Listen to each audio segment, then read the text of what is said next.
दोस्तों आज की वीडियो होनी चाहिए थी essays and aphorism by Schopenhauer पे, but I tell you what happened.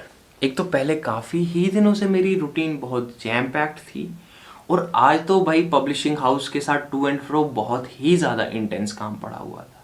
तो जब तक मैं शाम तक पहुंचा इसकी स्क्रिप्ट बनाने के लिए, ऑल ऑफ अ सडन मैं इतना ज़्यादा एंग्स्ट में भर चुका था, इतनी ज़्यादा फ्रस्ट्रेशन हो चुकी थी कि मेरे से कोई काम ही नहीं हो रहा था।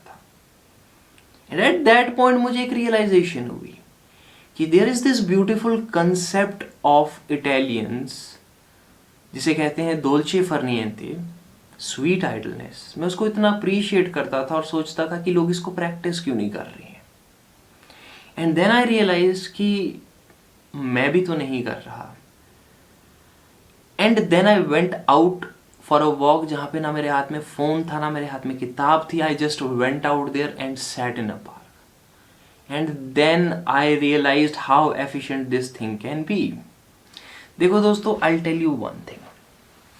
आज के टाइम में हमने ये कंसेप्ट काफ़ी सुना है बर्नआउट का। इसके ऊपर किताब भी लिखी गई है, बर्नआउट सोसाइटी बाय ब्यूल चुल्हान, जहाँ पे कहीं ना कहीं ये कंसेप्ट लाया जाता है कि आज के टाइम में स्ट्रक्चर ही ऐसा बना दिया गया है सोसाइटी का कि हम ही अपने आप को विप कर रहे हैं कि भाई और काम कर, ये कर।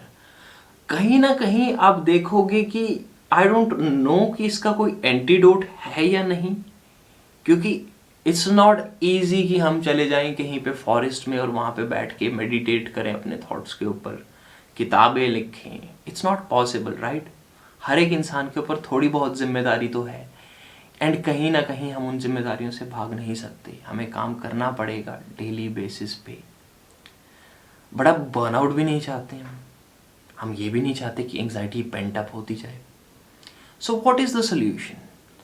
आई फील कि सोल्यूशन हमारे पास बहुत सेंचुरीज से रहा है, एंड चाहे थोड़ा सा फ्रस्ट्रेशन वाला इंटेंस वर्क बढ़ चुका है एमएनसीज में काम करते हुए या डेस्क पे बैठ के, बट स्टिल एक गलती है जो हमारे टाइम्स की जनरेशन्स कर रही हैं, जो पिछली जनरेशन्स नहीं करती थी, तो उनके पास थोड़ी मेंटल सैनिटी रहती थी।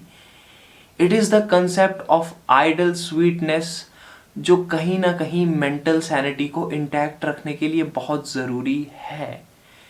सी I tell you one thing, ये इटालियन कंसेप्ट ही नहीं है, ऑब्वियसली वहाँ पे इसको नाम दिया गया है, बट अगर तुम 2-3 जनरेशन्स पहले चले जाओ तो क्या हो रहा था? लोग काम करते तो शाम को किसी ग्राउंड में बैठ के, कहीं पार्क में बैठ के बस बैठे हुए हैं।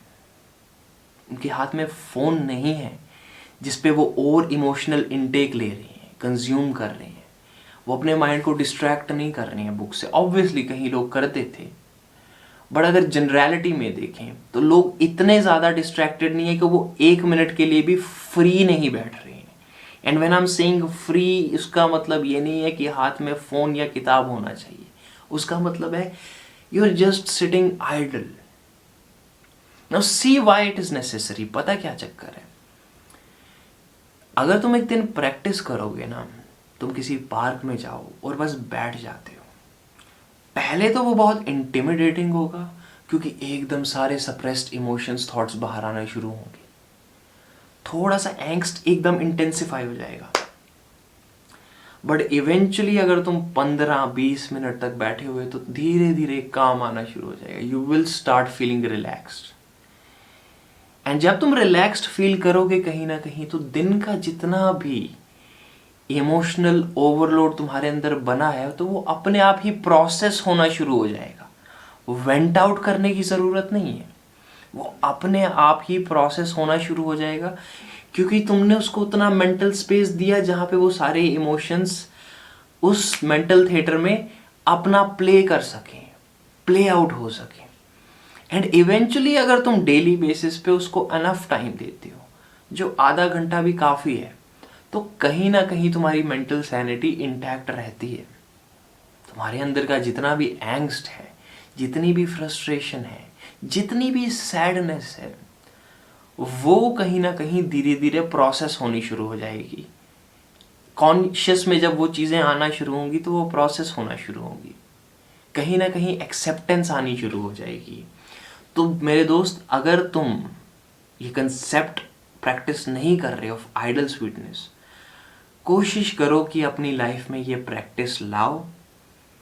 अगर खाली हाथ नहीं बैठ सकते तो एक कप चाय या कॉफ़ी का लेके बैठो, किसी पार्क में बैठो, घर के बरामदे पे बैठो या कहीं पे भी बैठो and just observe the world around you, और जो मेंटल में चल रहा है उसको ऑब्जर्व करो। बस इतना ही करना है।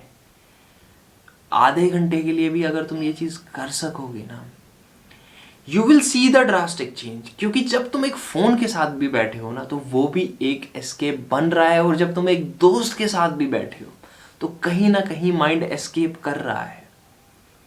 तो रात को जब तुम सोने जाते हो, जब कोई तुम्हारे पास तब नहीं होता, वो सारे इमोशंस उठ के बाहर आ रहे होते हैं, क्योंकि तब माइंड एक्चुअली आइडल हो रहा है, एंड इस वजह से इंसोम्निया भी स्काई रॉकेट करते हैं। So I would highly urge you buddy कि डोल्चे फरनिएंते की प्रैक्टिस अपनी लाइफ में लाओ, एंड देन तुम देखोगे कि सारे दिन का लोड कैसे एकदम से डीकम्प्रेस होके बाहर निकल गया। With that being said, video पसंद आई तो लाइक करो। तुम्हारे अपने ऐसे एक्सपीरियंसेस क्या हैं या कोई थॉट्स है, शेयर करो कमेंट सेक्शन में। सब्सक्राइब करो ऐसी और वीडियोस के लिए। और तुम्हारा कोई दोस्त है जिसको डोल्चे फरनिएंते की बहुत ज़्यादा ज़रूरत है, उसके साथ ये वीडियो शेयर करो। एंड हाँ, एसेज एंड एफोरिज्म्स के ऊपर भी वीडियो आने वाली है, stay tuned for that. With that being said, enjoy your life in the best possible ways, chill and peace.